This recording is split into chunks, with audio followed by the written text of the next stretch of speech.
बच्चा 7 महीने का हो गया नहीं बैठ पा रहा, 8 महीने का हो गया नहीं बैठ पा रहा है, या फिर जो 8 महीने का बच्चा है वो स्टैंड्स विद सपोर्ट होता है, किसी की सपोर्ट लेके वो खड़ा हो जाता है। 10 महीने में वो, ये से 1 साल में वो स्टैंड्स विदाउट सपोर्ट, वो अपने बिना सपोर्ट के भी खड़ा हो सकता है बच्चा। आपका बच्चा 12 महीने को छोड़ के 14-16 महीने का हो गया है, 1.5 साल का हो गया, अभी तक खड़ा नहीं हो पा रहा।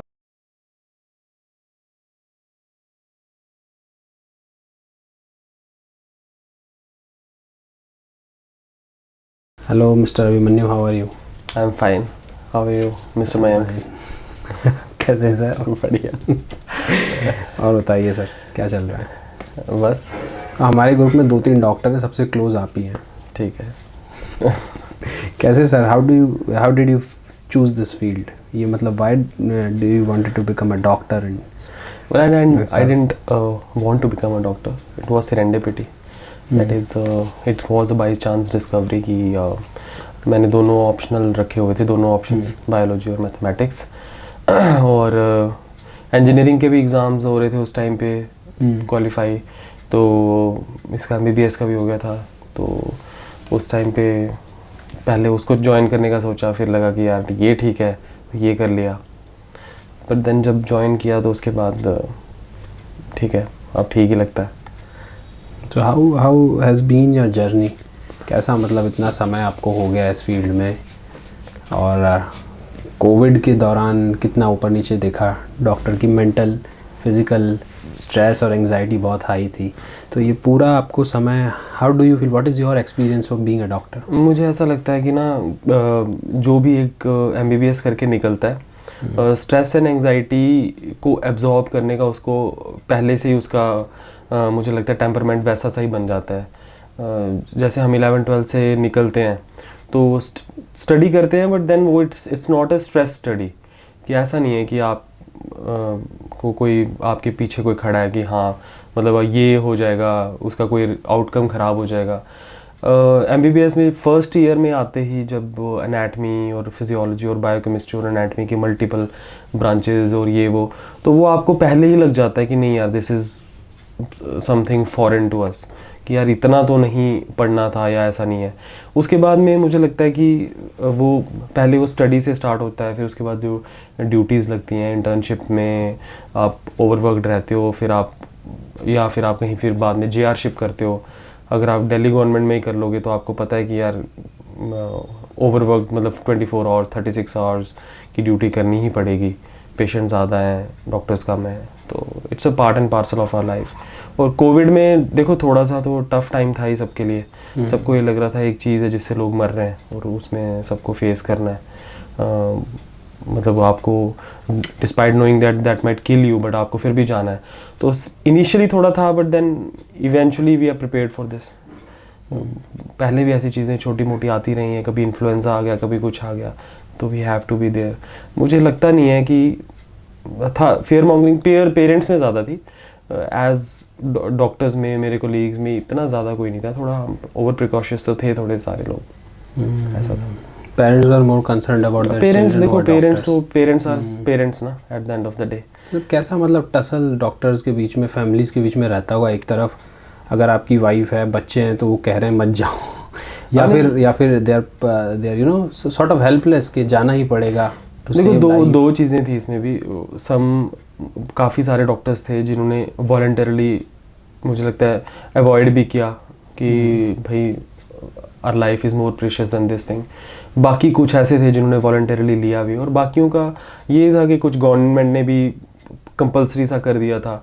आई थिंक दैट वाज इम्पॉर्टेंट, क्योंकि जब फेयर मॉन्गरिंग होती है तो doctors are humans at the end of the day, उनको भी लगता है कि यार मतलब अगर एक ऐसी जगह है कि जहाँ पे there is a very high chance of contamination, और कंटेमिनेशन के बाद में मोर्टेलिटी भी है, तो थोड़ा सा तो फियर सबके माइंड में होता है। बट देन ठीक है, all the things worked.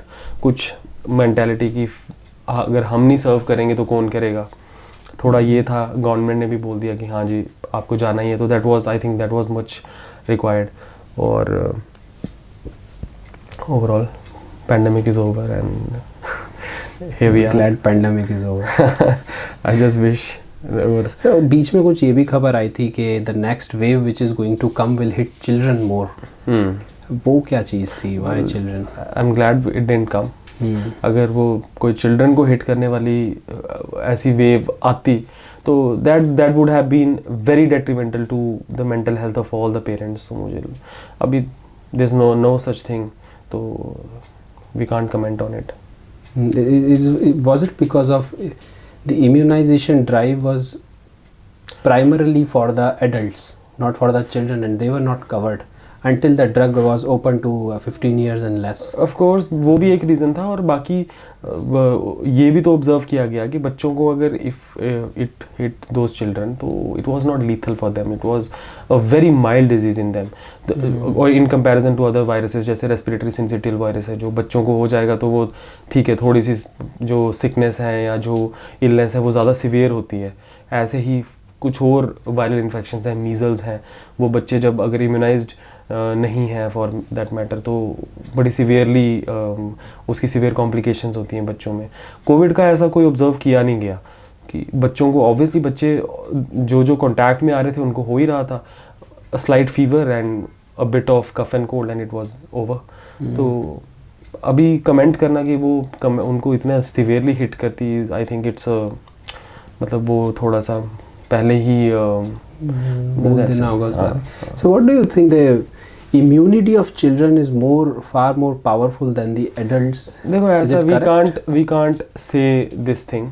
In some matters yes and in some matters no. In general I'm asking. नहीं, तो जितने भी आप देखोगे आप बताओ, अब वेरेसिला है, मीजल्स है, ठीक है, एक इम्यूनाइजेशन का भी एक फ़र्क पड़ जाता है, या एक बार जिसको ये इन्फेक्शंस हो जाती हैं उसमें लाइफ लॉन्ग इम्यूनिटी जैसे मीजल्स की आ जाती है, बहुत सारी, बट देन ऐसा नहीं है। बच्चों में there is a high risk of mortality, pneumonia हो जाता है बच्चों में, मोर्टेलिटी का रिस्क बहुत हाई है in comparison to adults, I must say. ठीक है, एडल्ट्स में अगर निमोनिया आ जाए we put them on antibiotics, mortality का काफ़ी लो रिस्क है, बच्चों में नहीं है। तो वी कैन नॉट से कि it's a very sure fact.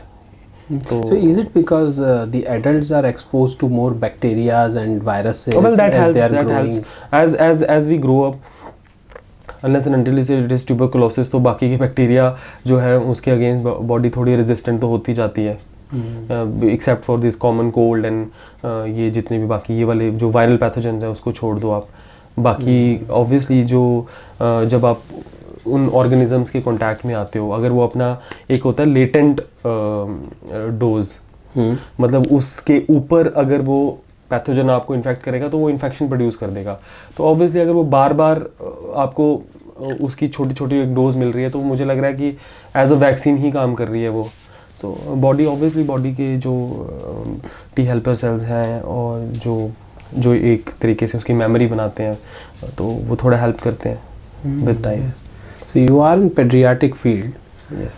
How important is the health of a child when they are growing up? How important it is to keep a child healthy for the well-being of his whole life or her whole life? I think बहुत ही ज़्यादा ज़रूरी है। I think that is the most neglect is occurring in India. मुझे ऐसा लग रहा है कि एक तो पॉवर्टी भी it's one of the factor. दूसरा ये है कि we Indians, मतलब I won't generalize it, but we cleanliness का जो clean का रहने का जो concept है ना, I think it's still foreign to us. हम लोग गंदे में रह लेते हैं, hygiene हम का, हाँ, because आज भी jaundice and typhoid and stuff like these are very common in Indian setups. आप चले जाओ किसी भी इंडिया की किसी रूरल बेल्ट में चले जाओ और आप वहाँ के किसी मेडिकल कॉलेज और हॉस्पिटल में आप जॉब करो and you will see trends of this viral hepatitis and this क्या बोलते हैं typhoid cases coming on, which is all related to hygiene, है ना। फीको ओरल रूट है इनके स्प्रेड का, तो ऑब्वियसली फीसिस के थ्रू जा रहा है एंड वो बिना हाथ धोए या फॉर दैट मैटर गंदा ही कोई भी चीज़ है, वाटर है, उसके थ्रू ही वापस आ रहे हैं। एक तो ये है, दूसरा ये है कि ना चाइल्डहुड में भी बच्चे का बहुत निगलेक्ट है आज के टाइम पे। मतलब if you go to rural belts of any place, आप हरियाणा में चले जाओ, आप बिहार में चले जाओ, यूपी में चले जाओ, आपको डेवलपमेंटल डिले का इतना बच्चा मिलेगा it is way beyond your imagination. मुझे लगता है आई थिंक मतलब it's rough estimate which I am making, but I think it's 10% और even more.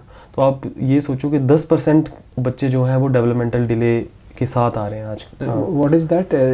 Stunting and wasting? नहीं, स्टंटिंग एंड वेस्टिंग जो है that is related to nutrition. Developmental delay, देखो जब बच्चा पैदा होता है तो उसके 2 साल तक उसके जो 90% उसका दिमाग है वो डेवलप हो जाता है. ब्रेन डेवलपमेंट जो है 90%, ऑलमोस्ट 90% 2 साल में ही कंप्लीट हो जाती है. देन 5 to 7 years में ऑलमोस्ट 100% कंप्लीट हो जाती है. तो उस 2 साल में ना बच्चे को we have to make a list of things जो बच्चे की मेंटल हेल्थ को, जो बच्चे की ब्रेन की डेवलपमेंट को रोक सकते हैं. जैसे कि for example one of those things is congenital hypothyroidism. ठीक है, मदर मान लो बच्चे की हाइपोथायराइड थी और उसने प्रेगनेंसी के टाइम पे, इट वाज एन अनबुक्ड प्रेगनेंसी. अनबुक्ड होता है कि जिसमें मदर कभी डॉक्टर के पास गई नहीं, जो एंटीनेटल स्कैन्स होने थे वो हुए नहीं, मदर का थायराइड स्टेटस उसे पता नहीं, मदर का डायबिटीज़ का स्टेटस उसे पता नहीं है. ठीक है, तो ऐसे ही हाइपोथायराइडिज्म था मान लो मदर को. ठीक है, पहले से हाइपोथायराइड है, दवाई नहीं ले रही या लेती भी थी प्रेगनेंसी में ठीक से ली नहीं, या वो प्रेगनेंसी के टाइम पे ही हाइपोथायराइड हुई है. ठीक है, because the demand of everything increases during pregnancy. तो उस बच्चे को तो थायरॉक्सिन मिली नहीं एडिक्वेट क्वांटिटीज़ में, तो पहले ही वो उसका जो ब्रेन है वो लेस डेवलप्ड है. देन उसके बाद में क्या होता है कि इन मदर्स में बच्चों में कंजेंटल हाइपोथायराइडिज्म होने का चांसेस ज़्यादा है. बच्चा जो है वो उसका जो थायराइड ग्लैंड है वो ठीक से थायराइड बना नहीं रहा. ठीक है, जिस क्वांटिटी में उसको बनाना चाहिए. यहाँ कई बार एजेनेसिस, थायराइड एजेनेसिस भी एक बहुत बड़ा फैक्टर है कि थायराइड बना ही नहीं, ग्लैंड ही नहीं है बच्चे में. अब उन बच्चों में क्या है कि ना we have to start after 24 to 48 hours के बाद हम उनको स्क्रीन करते हैं. एंड आई एम सॉरी, हम क्या करते हैं कि 24 to 48 आवर्स के बीच में के बाद में what we do is we get a thyroid profile done. And फिर हम देखते हैं कि कितनी वैल्यूज़ हमें चाहिए. जैसे 10 इंटरनेशनल यूनिट से कम है, 20 to 40 है, there are certain cut offs, उसको let's not go into that. तो we have to start that drug, we have to start thyroxine. अगर हम वो नहीं करते हैं तो बच्चे का ब्रेन डेवलप ही नहीं होगा. बच्चा जो है वो एकदम, वो ना सोसाइटी के लिए ठीक है, ना अपने लिए ठीक है, ना पेरेंट्स के लिए ठीक है. He is just a burden on the family. And हम लोग ये रियलाइज़ नहीं करते हैं, बट जो पेरेंट्स इन चीज़ों को सफ़र करते हैं ना, जैसे फॉर एग्जांपल किसी का बच्चा डाउन सिंड्रोम के साथ पैदा हुआ है एंड देयर इज़ सब normal intelligence, we cannot know the pain of these parents. Raising up that child is impossible. जो और ख़ासकर जो फॉर एग्जांपल कोई एक दिहाड़ी वर्कर है, फॉर एग्जांपल जो रोज़ दिन रात काम करता है, वो उसके बाद शाम को पैसा अर्न करके आता है, थोड़ा बहुत अपनी फैमिली को रन करता है. उसका एक बच्चा है जो कि डेवलपमेंटली डिलेड है, जो खुद से कुछ कर नहीं सकता, तो इधर द मदर और मतलब वो that's a big burden on him financially. फिर वो ट्रीट करने जाता है, उसके बाद जब उसको समझ आता है कि बच्चा भाई ये तो ठीक नहीं है, इसके माइलस्टोन्स चल रहा नहीं है, and that is all money wasted, क्योंकि वो उसके बाद कुछ हो नहीं सकता उसका. तो this is a big field जिसमें अभी we have to do something, जो मुझे लगता है कि एकदम से हमारी स्क्रीनिंग जो है वो भी प्रॉपर नहीं है. Everything what you are saying can be addressed within 2 years of the birth of the child. Yes, of course. अगर 2 साल में पेरेंट्स बहुत अटेंटिव हैं और ये अवेयरनेस फैलाई जाए कि पहले 2 साल में आपको रेगुलर विजिट्स करानी है बच्चे की, से 15 days, 20 days, 1 महीने में, so that we can assess the developmental status of the baby. For example मैं आपको ऐसे बताता हूँ कि 6 महीने का एक बच्चा मेरे पास आ गया है और वो क्या कर रहा है कि वो ट्राइपॉड फैशन में ना इस तरीके से दोनों हाथ रख के वो बैठ सकता है. वो आपका बच्चा 7 महीने का हो गया, नहीं बैठ पा रहा, 8 महीने का हो गया, नहीं बैठ पा रहा है, या फिर जो 8 महीने का बच्चा है वो स्टैंड्स विद सपोर्ट होता है, किसी की सपोर्ट लेके वो खड़ा हो जाता है. 10 महीने में वो ये से 1 साल में वो स्टैंड्स विदाउट सपोर्ट, वो अपने बिना सपोर्ट के भी खड़ा हो सकता है बच्चा. आपका बच्चा 12 महीने को छोड़ के 14-16 महीने का हो गया है, 1.5 साल का हो गया, अभी तक खड़ा नहीं हो पा रहा. ठीक है, तो उसके ग्रॉस मोटर माइलस्टोन्स डिलेड है. You have to be very particular कि नहीं यार आप अपने पीडियाट्रिशियन के पास आओ and you have to constantly monitor it.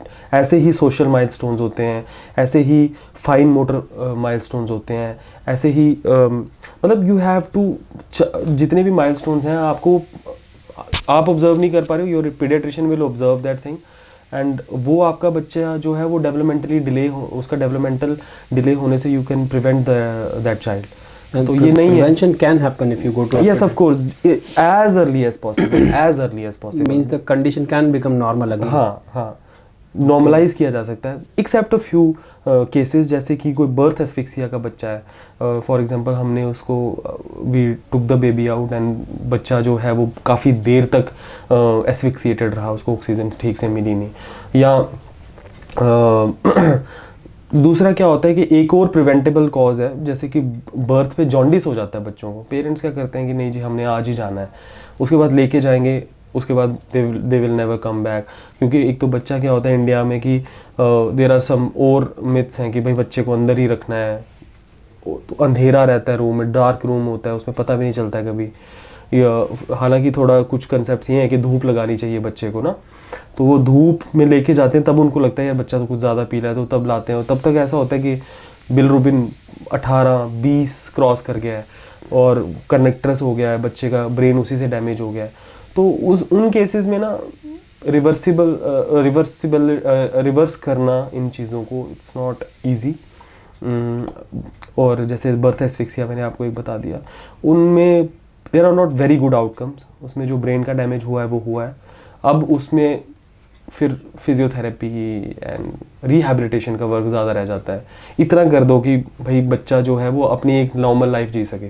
जैसे फॉर एग्जांपल अगर मान लो किसी को बर्थ एस्फिक्सिया हुआ है, HIE हुआ है, और उसके बाद उसके जो लिम्स हैं वो इतने हाइपरटोनिया में, वो ऐसे अकड़ा सा रहता है, तो you can do physiotherapy and थोड़ा सा स्पीच थेरेपी आप कर सकते हो। कई बच्चे वो बोल नहीं पाते हैं, कि बच्चे सुन नहीं पाते हैं, आप बेरा करोगे उसका, तो हो सकता है उसको डिवाइस आप कोई लगा के उसको, जो उसकी हेयरिंग इम्पेयरमेंट है, बिकॉज स्पीच डेवलप ही नहीं करेगी, बच्चा सुन नहीं सकता तो स्पीच भी डेवलप नहीं करेगी। तो इस तरीके से हम उसको इतना बना सकते हैं कि वो सोसाइटी में कुछ कंट्रीब्यूशन या एटलीस्ट अपनी लाइफ तो खुद से जी सके। और बट ये बहुत निगलेक्टेड फील्ड है। I think you should visit a peripheral centre and you will come to know कि बहुत सारे बच्चे हैं जो कि बिल्कुल बर्बाद हो चुके हैं बेचारे, दे डोंट नो कि वो ग्रो अप कर रहे हैं, बिकॉज उसको क्या पता है, वो तो बच्चा है, वो तो है ना, और उसके पेरेंट्स मतलब वो एज अ पूरा फैमिली यूनिट सफ़र कर रहा है। And this can be physical and mental both and physical and mental, मतलब and emotional damage which it causes is, मुझे लगता है इट्स वे बियॉन्ड। क्योंकि मेरे पास अभी भी कुछ बच्चे आते हैं जिनके पेरेंट्स हैं वो ऑब्वियसली 2-2, 3-3 साल का हो गया, and they are not giving up, they don't want to give up, because जैसे अभी एक बच्चा आता है तो वो 2 साल का बर्थ एस्फिक्सिया का बच्चा है और प्रोग्नोसिस एक्सप्लेन्ड है, और but his father is not giving up, he wants me to fix appointments at AIIMS and whatever, and obviously मैंने we worked on that child, and बच्चा पहले से उसकी तो नेक होल्डिंग भी नहीं थी, मतलब अब सोचो कि 1.5 साल का बच्चा है और गर्दन पीछे पड़ी है, he can not hold his neck, अभी नेक होल्डिंग थोड़ी सी आई है, बट देन डेवलपमेंटली डिलेड है, but they are not giving up, and वो इलेक्ट्रिशियन है, एंड मतलब द पेरेंट्स जितना कमाते हैं थोड़ा सा इकट्ठा करते हैं, देन 15-20 दिन के बाद फिर पहुंच जाते हैं कि भाई इसका कुछ करो डॉक्टर साहब ऐसा है। तो there are some parents who don't want to give up on their child because this is one of the major factor because of which parents give up on their child also, and they leave the child. It is seen, it is prevalent, you know, you see newspapers and you will see the news, वो अज्ञात बच्चा पाया गया and all. I think is this the reason? I think वो फिर that depends upon human to human. मुझे लगता है कि फॉर एग्जांपल मैं आपको हम अपना खुद का ही बताते हैं। For example if I have to work and take care of से somebody at my home and round the clock मैं अगर अवेलेबल नहीं हो सकता तो देन आई मतलब मुझे ऐसा लगता है कि we can not judge somebody on that basis ना। You need a wider understanding of that। हाँ ना, अगर फॉर एग्जांपल किसी के 2 बच्चे हैं या 3 बच्चे हैं और एक बच्चा बिल्कुल नहीं है तो उसको अर्न करना है उसके लिए भी, तो I have I am nobody to comment. Sir ये सिर्फ बर्थ होने के बाद ये प्रॉब्लम्स होती हैं कि बर्थ के पहले भी? बिकॉज पहले भी mother's health plays a very important role, her diet plays a very important role, the condition she is living in plays a very important. वो तो है ही है। देखो इंडिया में ना, मैं आपको वही कह रहा हूँ कि ये चीज़ भी आपको बहुत सारी आज के टाइम पे भी अनबुक्ड प्रेगनेंसीज मिलेंगी। अनबुक्ड का मतलब है मदर प्रेग्नेंट हुई, there is not a single visit to a gynaecologist. उसका एंटीनेटल स्कैन होना चाहिए। उसका अगर फॉर एग्जांपल उसको लग रहा है हमें कि एक क्वाड्रुपल टेस्ट होता है, ट्रिपलेट एंड क्वाड्रुपल टेस्ट, उसमें हम कुछ वैल्यूज़ देखते हैं, जैसे अनकॉन्जुगेटेड एस्ट्राडायोल देखते हैं, अल्फा फिटोप्रोटीन देखते हैं, इस तरीके से। तो वो टेस्ट नहीं हुआ है, तो मान लो बच्चा डाउन सिंड्रोम के साथ पैदा हो गया। So we have an option कि पहले ही हम ये चीज़ों को डिटेक्ट कर सकें। और पेरेंट्स मतलब जो मदर है वो कभी नहीं आती हैं। तो फॉर एग्जांपल जैसे कि फॉर एग्जांपल एक बच्चा था डाउन सिंड्रोम के साथ आया, नेक्स्ट टाइम पे there are very high chances कि उसको फिर से हो। उसको vitamin B9 that is folic acid very high doses पे चलनी चाहिए, और वो प्रिवेंट हो सकता है ये चीज़ें। But there is still a lack of awareness among the masses, मुझे ऐसा लगता है। And this usually happens in rural areas or it happens in urban areas also? देखो अब if you ask me तो मुझे लगता है कि दोनों हैं, because even if you are in Delhi, ठीक है, तो you will encounter this thing, but rural areas में बहुत ज़्यादा comparison में there is कंपैरिजन में बहुत ज़्यादा है। Is economy a factor? I mean, the amount of money a person has. Definitely yes। और मुझे ऐसा लगता है कि इकोनॉमी ऐसे नहीं फैक्टर आएगी कि पर से कि वो इकोनॉमिकली अफोर्ड नहीं कर पा रहे हैं, बिकॉज गवर्नमेंट ने सब फ्री कर रखा है बहुत जगह पे। अब दिल्ली गवर्नमेंट में आप चले जाओ फ्री है, आपको हरियाणा गवर्नमेंट ने बहुत जगह फ्री कर रखा है। But that with economy that awareness also comes with your education status, that awareness that is not present. जो गरीब इंसान है जो रोज़ दिहाड़ी लगा रहा है, उसके लिए वो सबसे बड़ी प्रायोरिटी है। ऑन द कॉन्ट्रेरी अगर कोई थोड़ा सा भी पढ़ा लिखा है, कोई छोटी मोटी जॉब भी कर रहा है और अवेयर है, तो आई थिंक ही और शी विल मेक श्योर कि उसकी वाइफ या वो खुद एक बार डॉक्टर के पास पहुँचे। तो इकोनॉमी में का डायरेक्टली एंड इनडायरेक्टली दोनों तरीके से रोल है, ऑब्वियसली है। So once a child crosses the age of 2 years 3 years, जहाँ पर आप बोल रहे हैं कि डेवलपमेंटल डिले हो जाता है, अगर वहाँ पर डेवलपमेंटल डिले नहीं हुआ 2 years within 2 years of the birth, और बच्चा क्रॉस कर जाता है, now the child is healthy, but उसके बाद भी कई बार देखा जाता है behavioural disorders and anxiety and stress, जो मेंटल हेल्थ है चाइल्ड की, what are the factors because of which that thing happens? See, I'm thinking of working on it. I have started it a bit. मुझे ऐसा लग रहा है this is a very less touched topic आज के time पे। देखो इसमें तो बहुत सारी चीज़ें हैं जो, जैसे फॉर एग्जांपल ADHD होता है बच्चों में, attention deficient hyper activity disorder, autism है बच्चों में। तो ठीक है, स्ट्रेस एंड एंग्जाइटी ये सब चीज़ें भी बढ़ रही हैं इन कंपैरेटिवली हायर एज पॉपुलेशन में। बट देन ये जो चीज़ें हैं आई थिंक ये हमारे सेटअप्स में they are not paid attention to. उनको ये लगता है कि बच्चा ही ख़राब है या ये है, एंड दैट इज़ मतलब that thing can be controlled with some behavioural therapy and with some drugs. तो आई थिंक अभी तो नहीं है इतना ज़्यादा इसकी correction, but that is in every sphere. मुझे ऐसा लगता है कि अभी भी साइकेट्री भी अब एज अ ब्रांच कोई ले रहा है, तो ही कैन नॉट एक्सपेक्ट कि हाँ भाई कोई भी इंडिया का पेशेंट जो है वो ओपनली उसके पास आ रहा है, वो ही और she will have a few thoughts before coming to that clinic. तो वो है, but this is something I think जो that should be taken up, मुझे लगता है। एंड इसमें बहुत ज़्यादा स्कोप है इम्प्रूवमेंट का भी इंडिया में तो खासकर। It is said that it takes a whole family for a child to rise. हाँ बिल्कुल, definitely, and to become better. तो सर ये यूजुअली डेवलपमेंटल माइलस्टोन्स जो होते हैं in the growth of child, वो क्या होते हैं? हाउ कैन पेरेंट्स जज दोज डेवलपमेंटल माइलस्टोन कि भाई बच्चा इतना ग्रो हो रहा है या नहीं हो रहा है, एंड बेस्ड ऑन दैट? देखो, दो चीज़ें करी जा सकती हैं इसमें। जैसे मैंने अभी आपको डेवलपमेंटल माइलस्टोन्स का ही बताया था, वो ग्रॉस मोटर में ना, कि इतनी में बच्चा बैठ जाएगा, stand and चलेगा। 8 months, yeah. फिर वो कुछ फाइन मोटर होते हैं कि ये ठीक है कि पिंसर ग्रास्प उसकी कब डेवलप हो रही है, ठीक है, वो स्माइल कब कर रहा है, वो बाय बाय कब कर रहा है, ठीक है, ऐसे ऐसी चीज़ें जो हैं। फिर ऐसे ही मतलब लैंग्वेज में मोनोसिलेबल्स कब बोल रहा है बच्चा, बाईसिलेबल्स कब बोल रहा है बच्चा। तो ऐसे ही माइलस्टोन्स हैं। अब दो एस्पेक्ट्स हैं इसमें। एक तो ये हम कर सकते हैं कि पेरेंट्स को भी हम एक चार्ट दे दें कि इतनी एज पे ये बच्चा आपका ये सब करना चाहिए, और उसके बाद में अगर वो नहीं कर रहा है तो वो अपने पीडियाट्रिशियन को विजिट करें कि भाई ये नहीं हो रहा है, इतनी एज हो गई है बट ये अभी तक ये नहीं कर रहा है।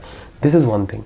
दूसरा ये है कि they can visit their paediatrician more often, ताकि वो पूरा उसको असेस कर सके, not only the milestones but एक पूरा का पूरा। उसमें बहुत सारी चीज़ें हैं। जैसे उसका बच्चे का हम हेड सर्कमफ्रेंस लेते हैं, उसमें भी एक पूरा का पूरा स्केल है कि इतना हेड सर्कमफ्रेंस होना चाहिए। अगर वो कम आ रहा है तो obviously the brains size is smaller, तो डेवलपमेंट कम हो रही है उसकी। ऐसे ही दूसरे एस्पेक्ट्स में, फिजिकल एस्पेक्ट्स में, जैसे फॉर एग्जांपल आप माल न्यूट्रिशन की या अंडर न्यूट्रिशन की बात कर रहे थे, तो उसमें भी मिड आर्म सर्कमफ्रेंस हम देखते हैं। उसमें हम लेंथ ऑफ द देखते हैं बच्चे की, या जब बच्चा बड़ा हो जाता है तो थोड़ा हाइट देखते हैं उसकी, पहले लेंथ देखते हैं फिर हाइट देखते हैं। तो ये चीज़ें अगर पेरेंट्स बहुत अवेयर हैं पेरेंट्स को, तो they can I think as you know access these things themselves. Otherwise I think they should visit their pediatricians more often. And this is both for the मतलब इस economy has no role in it, because at the end of the day government आप hospital में चले जाओ and ठीक है, may be आपको 1 घंटा वेट करना पड़े, आधा घंटा वेट करना पड़े, but I think that is worth it for your child, because future में that will save the life of the child as well as that yes, your energy, your emotions, your money, everything. whatnot. Yes. Everything. So what about preventive care? Means is this the only thing, being alert about the child's development? Is this the only preventive care you can do, or there is something else in preventive care? Not only preventive, there are a lot of things which are curative. जैसे मैंने आपको congenital hypothyroidism बोला, मैंने आपको अगर बच्चा उसको thyroxine हम शुरू कर देंगे, वो तो परफेक्टली करेक्ट हो जाएगा। एंड वो देखना पड़ेगा हमें कि कितनी देर उसको थायरॉक्सिन देनी है। एंड अगर वी फील कि अब ठीक है, थायराइड ग्लैंड जो था वो इट वाज लेस एक्टिव, अब बना रहा है, तो वी कैन स्टॉप इट, या वरना लाइफ लॉन्ग थायरॉक्सिन पे उसको डालना पड़ेगा। ऐसे ही टाइप 1 डायबिटीज़ है, बच्चों में type 1 diabetes is very common, तो वो DKA में लैंड कर जाते हैं, उसकी वजह से they can even die because of that. ऐसे ही क्यूरेटिव एस्पेक्ट तो है ही है। There are a lot of majority of the things they can be cured, but then those which cannot be cured, at least prevention is the best thing for them. How do you make the parents aware? How do you talk on these sensitive issues to parents? See, that is a bit of a very difficult task, because the thing is आप किसी भी parent को बोल दोगे ना कि आपका बच्चा ऐसा ही रहेगा yes. पूरी लाइफ, अब उसका इससे ज़्यादा ब्रेन डेवलपमेंट तो हो नहीं सकता, वो ऐसा ही रहेगा कि वो हाथ से पानी पी नहीं सकता खुद से, ठीक है, अपने कपड़े नहीं पहन पाएगा पूरी life, and then you will have to feed him. And now this is an emotional trauma and there is no coming back from it, है ना। और आई डोंट थिंक कोई भी पेरेंट इस चीज़ को एक्सेप्ट कर सकता है या करना चाहेगा। कर भी लेंगे तो इमोशनल ट्रॉमा तो है ही वो फॉर देम। तो I think prevention is the best thing which can be, थोड़ा सा एक अवेयरनेस एंड एवरीथिंग, मुझे लगता है वही एक सबसे इम्पोर्टेंट एस्पेक्ट है। वरना जो चीज़ अगर हो गई है वो उसके बच्चे के साथ भी हो चुका है और पेरेंट्स के साथ भी होना ही है वो। आई थिंक ये है। Sir what about vaccination and immunisation? एक पोलियो का ड्राइव बहुत बड़ा इंडिया में चला था, so there were ads, celebrities used to be there, polio मुक्त भारत करना. Other vaccines are also there which needs to be imparted to children. So how देखो पोलियो को तो ऑलमोस्ट इंडिया में जो है इरेडिकेट हो गया, but even then polio vaccine has to go on. अभी ओपीवी के साथ में आईपीवी भी स्टार्ट हो गई है. अदर देन दैट मुझे इसमें तो government is doing all the work it can. बहुत मेजॉरिटी ऑफ द, जैसे पीसीवी वैक्सीन पहले नहीं थी, ठीक है, और हर एक वैक्सीन अब अवेलेबल है और government is giving it free of cost. If you want to avail these services you can go to a government hospital and get those vaccine. कुछ वैक्सीन हैं जैसे टाइफरल कॉन्जुगेट वैक्सीन है, वो गवर्नमेंट अभी नहीं दे रही है. या हेपेटाइटिस ए वैक्सीन है जो गवर्नमेंट ने अभी अपने NIS में, नेशनल इम्यूनाइजेशन शेड्यूल में रखा नहीं है ये अब. लेकिन अगर आप इंडियन अकेडमी ऑफ पीडियाट्रिक्स का शेड्यूल पढ़ोगे तो उसमें है. And they, I think they are very important.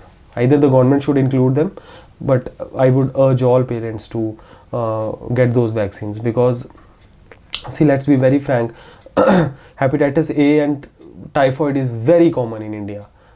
Hygiene and वो तो है नहीं. तो hepatitis A exposure से जो आपके बच्चे में का liver damage, in fact fulminant hepatitis and even severe things can happen. They can be prevented by using this vaccine. ऐसे ही टाइफरल कॉन्जुगेट वैक्सीन है. I think you can get that vaccine and that will give you a significant amount of protection from typhoid. So I think if it's for 10 years, so I think that is more than enough. So how many such important vaccines are there which are needed to be given to child? देखो जो मैंने आपको बोला कि majority तो national immunisation schedule में जो vaccines हैं जो IAP में थी वो आ चुकी हैं, बारिंग अ फ्यू. तो आई थिंक या फिर कुछ जो एंडेमिक एरियाज़ में, कोई मान लो कि कहीं जापानीज एनकेफेलाइटिस है अगर, तो काला आजार है कहीं, तो उनकी जो वैक्सीन है वो स्पेसिफिक एरियाज़ में वो भी मिलनी चाहिए, मुझे ऐसा लगता है. बाकी other than that majority vaccine Indian जो NIS में इंक्लूडेड है, एक्सेप्ट मैंने आपको 2 वैक्सीन बता दी.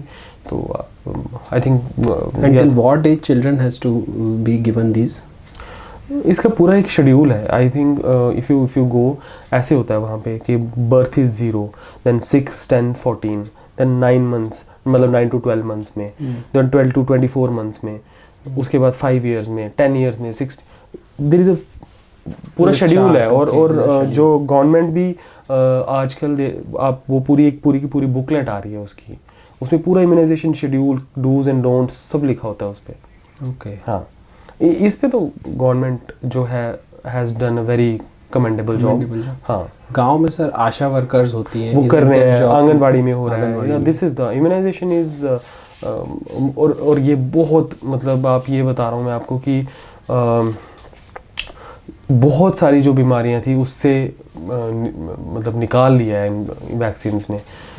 मीजल्स, इनका एक तो क्या है कि इन्फेक्टिविटी, दूसरा इनका जो मॉर्बिडिटी है, उसके बाद मोर्टेलिटी है, वो बहुत हाई है इन सब चीज़ों का. जो इनका जो पोस्ट जो वायरल सिक्वेल है, पोस्ट डिजीज़ के बाद में जो इसके सिक्वेल है वो बहुत डेंजरस था. मीजल्स का, इन सब का, मतलब फॉर दैट मैटर ना. तो आई थिंक वैक्सीन्स तो लाइफ सेवर्स हैं. Sir, religion plays a big part in our country, or there have been several misconceptions, then myths. उसके बाद ना कुछ alternative path है, alternative medicines को try करते हैं, unconventional treatments को try करते हैं parents, जो कि medicine के हिसाब से अगर देखा जाए, medical science के हिसाब से देखा जाए तो it's not good. So how do you convince them to not go there, because that emotion is very strong? See, I would not do that. मैं तो, see, the thing is, if you are talking about Ayurveda, तो I am nobody to comment कि my treatment is superior and that is not, because एक तो मुझे उसके बारे में इतना आइडिया नहीं है. दूसरा ये है कि if they have been studying, if it's also a medical science, right? ये है, मुझे ऐसा लगता है कि जब जैसे फॉर एग्जांपल बीच में जब वो मुग़ल इन्वेजन हुआ है इंडिया में, एंड उसके बाद जब ये आ गए हैं आपके ब्रिटिशर्स आए हैं, उसके बीच में वो जो एक लैप्स आया है ना इंडियन पूरी नॉलेज में ही आप बोल सकते हो, मेडिसिन भी बंद हुई है, हैम्पर हो गई है।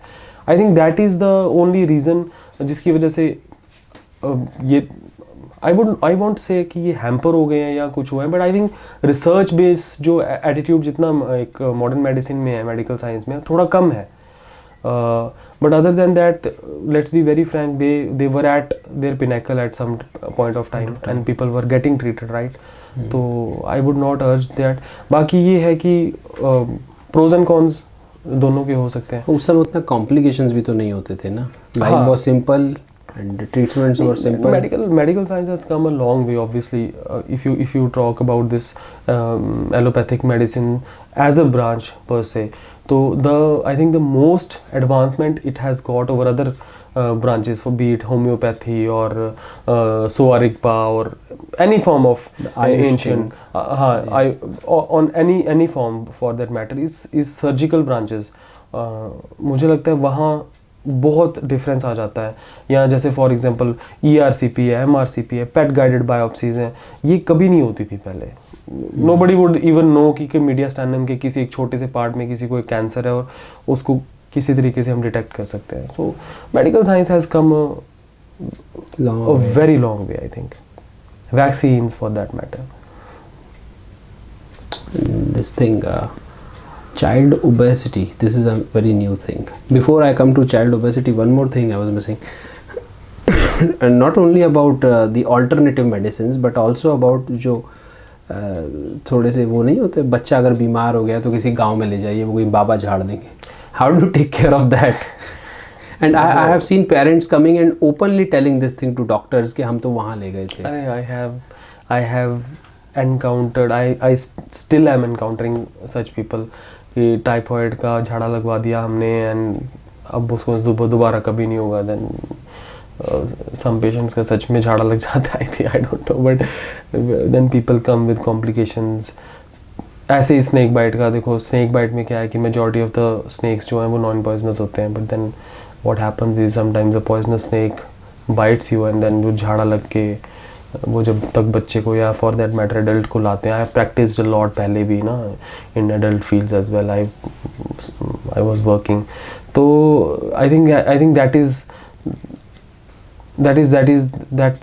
That is something which has to go, I think. और इंडिया में अभी साइंटिफिक माइंडसेट सबका नहीं बन रहा है। We still believe a lot in these things and I won't shun somebody's belief in God because I myself believe in it, but superstitions में थोड़ा सा I don't endorse them, I don't believe in them. I would urge everybody not to, because I don't think because I have seen a lot of times जैसे snake bite हो गया तो झाड़ा लगवा दिया and उसके बाद में जब उसके neurotoxic effects आना शुरू हो गए then patients coming, तो that is wrong. Vaccine preventable diseases भी होती हैं, so there is a sort of hesitancy in parents के वैक्सीन लगाने से कुछ गलत ना हो जाए. नहीं, आई डोंट थिंक सो. अभी सी कोविड में भी इफ़ यू आस्क मी तो कुछ लोग तो थे ही ऐसे जिनको लग रहा था कि यार वैक्सीन का तो साइड इफ़ेक्ट हम नहीं लगवाएंगे, मे बी उन्होंने नहीं भी लगवाई हो, but I don't think they are even considerable in number. मुझे ऐसा लगता है बिकॉज सी गवर्नमेंट ने वैक्सीन्स बांटी फ्री, जो कि बहुत ज़रूरी थी, because I don't think it was so easy for anybody to अगर वो पैसे से मिल रही होती तो सब लोग लगाते, बट देन मुझे लगता है मेजॉरिटी ऑफ इंडिया ने लगाई हैं. ऐसे ही बच्चों में है, parents they come and they get their children vaccinated. I don't think there's no need to be fearful about it and hesitant about it. नहीं, I don't think it exists because ये जो बच्चों में वैक्सीनेशन है ना, I think in fact even all religions and communities जो कि ज़्यादा हेजिडेंट है इन सब चीज़ों पे, वो भी वैक्सीनेशन बच्चों की करवाते हैं. So now we are in Delhi and this is winter and you can see the air pollution. What effect these pollutions have on the health of a child and the development of a child? I think कि यहाँ करोड़ों बच्चे हैं जो बड़े हो रहे हैं अभी. I think the thing is, एक तो इन बच्चों को तो नहीं पता है कि मतलब एक हेल्दी एनवायरनमेंट में वर्सेस एक पोल्यूटेड एनवायरनमेंट में दोनों में डिफरेंस क्या है, जो एटलीस्ट दिल्ली के हैं. बाकी ऑब्वियसली डेट्रीमेंटल इफेक्ट तो है ही. Airborne diseases, respiratory tract infections and what nots. Adults या for that matter, and you go to any hospital, आप इसी एरिया की विसिनिटी में आप चले जाओ, आपको COPD से लेके ब्रोंकाइटिस से लेके ब्रोंकियल अस्थमा से लेके दुनिया इतना पेशेंट कहीं नहीं मिलेगा जितना आपको दिल्ली NCR में मिल जाएगा. Because let's be very frank, this pollution is a big contributor, then smoking is a big contributor. Why are COPD cases on a rise in India? आप कहीं पे भी देख लो COPD, that is because of smoking is a big factor. Delhi में smoking के साथ साथ pollution is a big factor. I think something has to be done about this. I think it's high time, and we cannot wait for another 2, 3, 4, 5 years. I think whatever has to be done has to be done. अपन बड़े हो गए हैं and we have lived in a comparatively very clean environment. उस समय air quality index बहुत अच्छा है. आप जम्मू से, अभी भी वहाँ पे साफ़ एयर है. हाँ, मेरा तो मैं बिल्कुल जम्मू से भी नहीं हूँ. मैं जहाँ से हूँ वहाँ पे अभी कार्बन डाइऑक्साइड पेड़ों को चाहिए, उनको कम मिल रही है. तो वहाँ पे ह्यूमंस ज़्यादा चाहिए ताकि सप्लाई कर सके CO2. सर, ऐसे इन्वायरमेंट से अपन आए, अपना इम्यून सिस्टम पहले से ही स्ट्रॉन्ग हो गया है, अपन अब उस तरह के पॉल्यूशन को अच्छे से फेस कर सकते हैं. बट जो बच्चे यहीं पर बढ़ रहे हैं, I don't think that is even a considerable fact. See, the thing is, जो यहाँ रहा है, या हाँ ऑब्वियसली हमारा एक्सपोजर टाइम कम है. हम 3 साल से 4 साल से एक्सपोजर ले रहे हैं, वो लोग पिछले 20 साल से एक्सपोजर ले रहे हैं. That is something which is different. But I think effect दोनों में पड़ता है. और ऐसे भी आप देखो स्ट्रेस, तो इसका इम्पैक्ट जो होता है वो बहुत क्विक दिखता है. अपन एक्सपोज हुए पॉल्यूशन से and it's very quick, within 2 month 3 month you will see the impact. नवंबर दिसंबर का टाइम आ गया, ऑब्वियसली आप खुद ही देख लो, respiratory tract infections are on a rise. तो इफेक्ट तो है ही. And does this pollution create some kind of a long-term problem in children? Definitely yes. मैं अभी बता तो रहा हूँ आपको.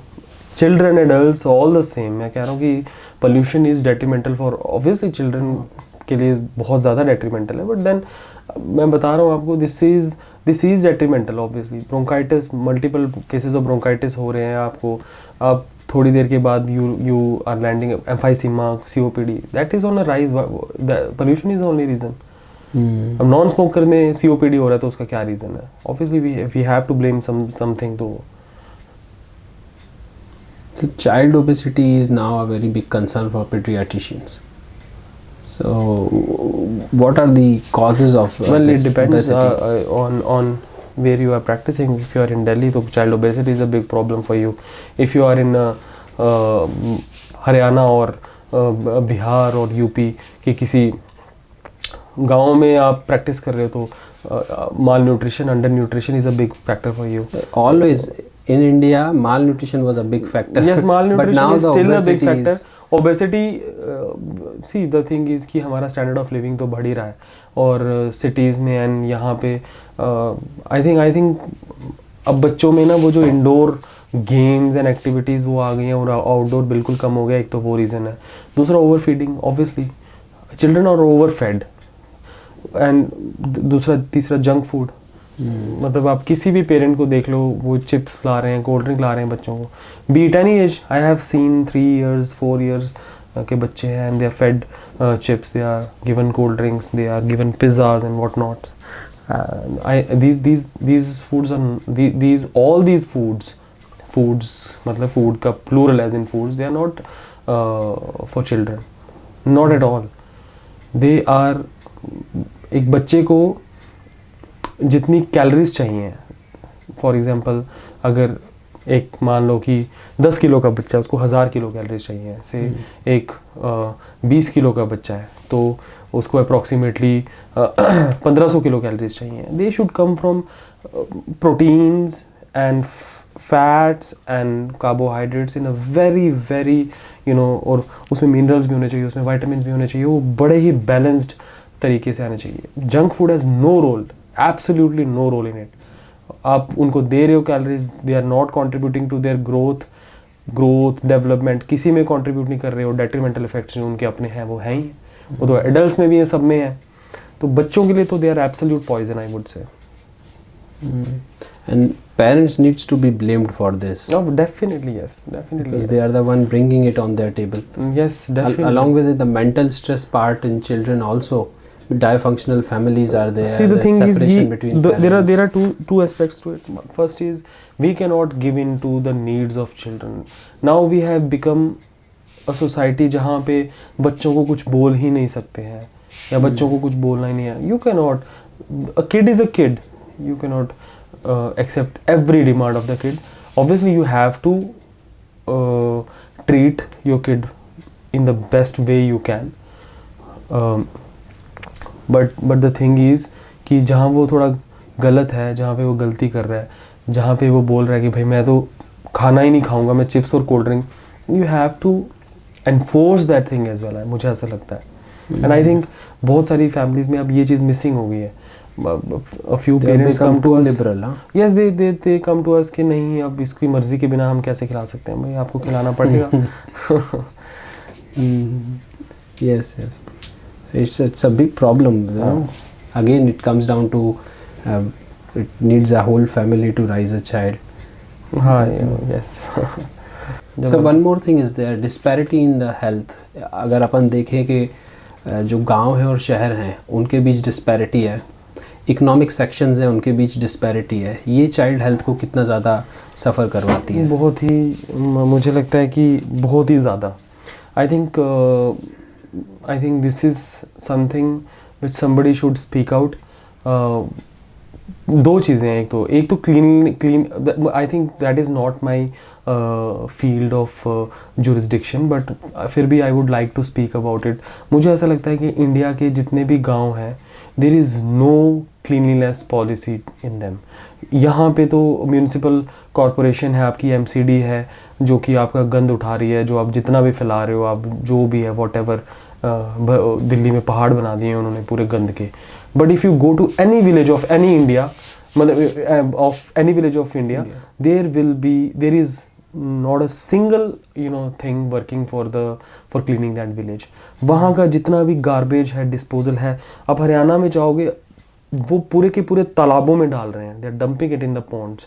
आप बाकी कहीं पे भी जाओगे, आप हिमाचल चले जाओ, आप उत्तराखंड चले जाओ, मेरे आप वहाँ Jammu, there is not a single agency which is working for cleaning those villages. वो सारा का सारा वहीं डंप हो रहा है, वो पानी आता है तो उसके साथ बह के कहीं और चला जाता है। तो आई थिंक पहले तो स्टेट गवर्नमेंट, सेंट्रल गवर्नमेंट, जो भी विलेज की जितनी आप पंचायत, जो भी आप बॉडीज़ बना रहे हो, somebody has to take the responsibility of cleaning those villages. वो बेसिक से नहीं आप शुरू कर रहे हो। अब let's come to health services. Health services में इशू क्या है? आयुष्मान भारत इन्होंने स्टार्ट किया है। I think it's a wonderful scheme. My father has got that benefit. My family is getting benefit out of it. I cannot disagree कि फ़ायदा मिल नहीं रहा, बट उसमें क्या है कि इट इज़ मोर ऑफ जो चीज़ें उसमें आ रही हैं ना, वो आ रही हैं सर्जिकल एस्पेक्ट्स आ जा रहे हैं, या एक्यूट गैस्ट्रोएंटेराइटिस एंड बहुत सारी चीज़ें हैं जिसके साथ बच्चे और बड़े जो हो रहे हैं, but it needs more coverage. I think that should include OPD services as well. I think that should include medicine as well. मतलब जो OPD सर्विसेज पे ही, ऐसे तो मेडिसिन आ रही हैं, बट OPD सर्विसेज पे, एंड दैट शुड उसका जो स्पेक्ट्रम है दैट शुड बी वाइडेंड। और दूसरा क्या है कि जो फैसिलिटी की जो फैसिलिटीज़ की अवेलेबिलिटी है, उसमें क्या है कि विलेजेस या स्मॉल टाउन्स के लेवल पे अच्छे डॉक्टर्स या स्पेशलिस्ट डॉक्टर्स बिल्कुल ही नहीं है अवेलेबल। है भी हैं तो वो आना नहीं चाहते हैं वहाँ पे, because let's be very frank, they have bigger sphere to practice. Obviously वहाँ कोई नहीं आना चाहता. एक तो ये भी एक इशू है. तो जो गांव का आदमी है उसको बेचारे को उठ के जाना ही पड़ेगा सिटी में. एंड वहाँ पे उसका मतलब उसका जो उसका मॉनेटरी स्टेटस है वो उसको अलाउ करता है रुकना वहाँ पे. There are a lot of things ना जो डिस्टर्ब होती हैं.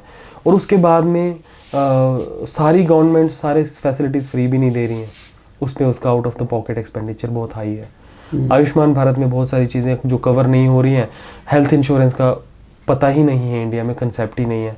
और जो है वो इतना महंगा है. मैं अगर हेल्थ इंश्योरेंस लेना चाहूँ अपनी फैमिली के लिए, मैं भी 4 बार सोचूंगा आज के टाइम पे कि यार I have to give like say 10,000 पर पर्सन ना एक हेल्थ इंश्योरेंस लेने के लिए.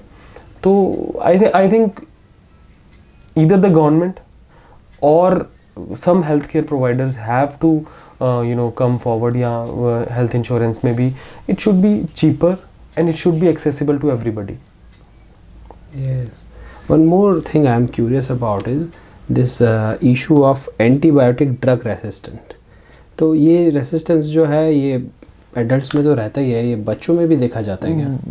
See, this is ये तो एक reality है कि जितने भी माइक्रोब्स हैं they do adapt.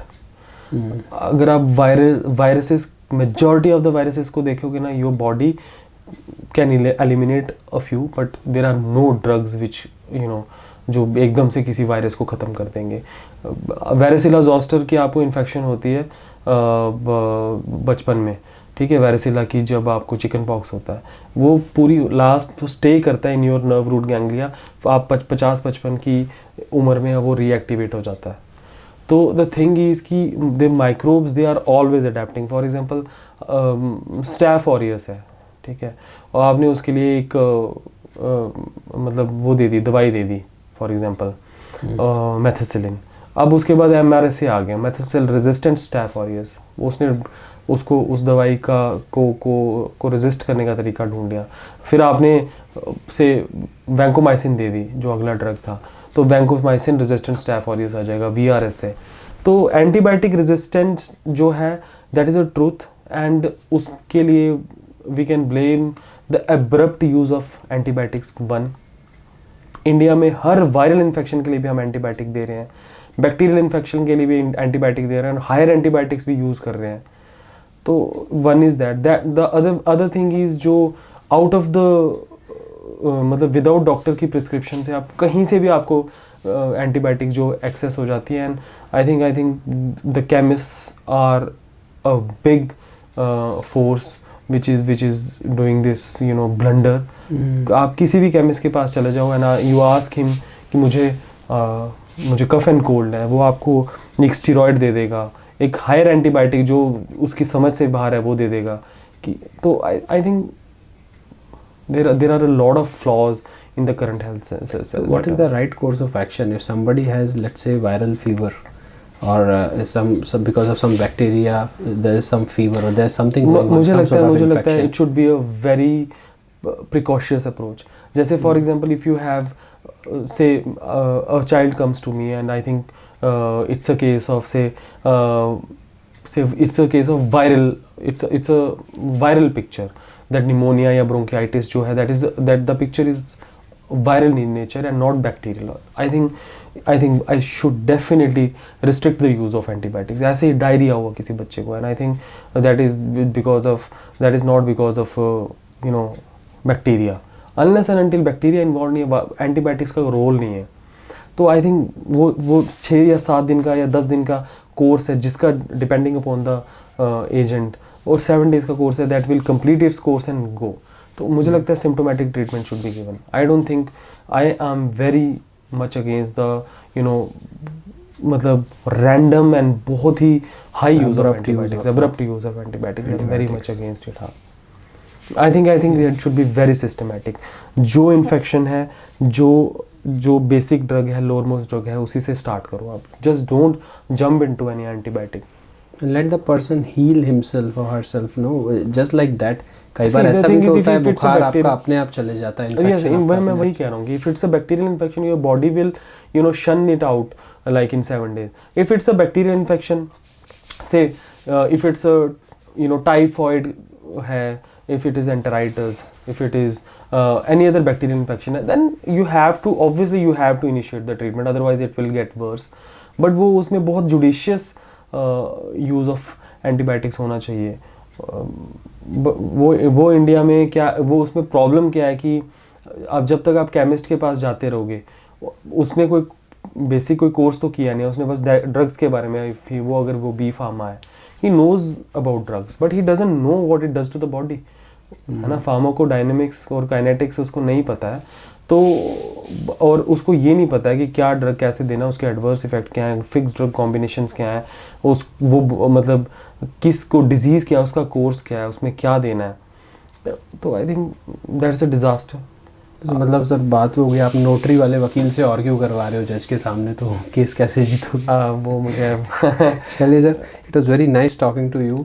Thank you very much for coming on the podcast, and I think that in future, whenever you have more time, we will sit down and talk about more of your experiences related with children, related with the overall medical field. It was very nice talking to you, very educating. Thank you very much. Thank you so much.